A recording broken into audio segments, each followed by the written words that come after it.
Atongoria a Kenya Kwanza ni uritie ndurire iria ikoretwo iking'ethanira na uici wa mahiũ mwena wa Kerio Valley cikaranie na Ũrũmwe.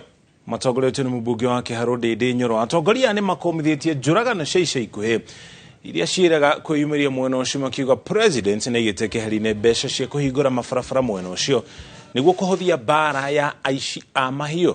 Mũmbunge wa Kacheliba Titus Leto ni atongorĩtie thirikari nĩ makinya marĩa ĩtacũkĩtie kũhĩtana na aici a mahiũ. Atongoria mararagia hĩndĩ ya mĩhang'o ya gũcangithia mbeca cia kanitha mwena wa Kacheliba. Kaunti zetu jirani, hao ni majirani wetu, ni marafiki wetu, na wale wengine pia wajue tukiwa jirani zao sisi pia ni marafiki wao na sisi ni ndugu zao. Hii maneno tunaona vita katika Kenya yetu, mambo ya cattle rustling, mambo ya vita. Tafadhali mimi nauliza kwa unyenyekevu, hiyo maneno ikome, kwa sababu uchumi wetu haiwezi enda mbele kukiwa na hayo maneno.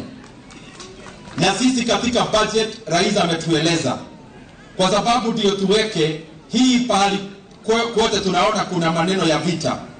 Amesema tukiuda miundo msingi ya nchi tuweke pesa katika hizo maeneo, so that we open up those areas.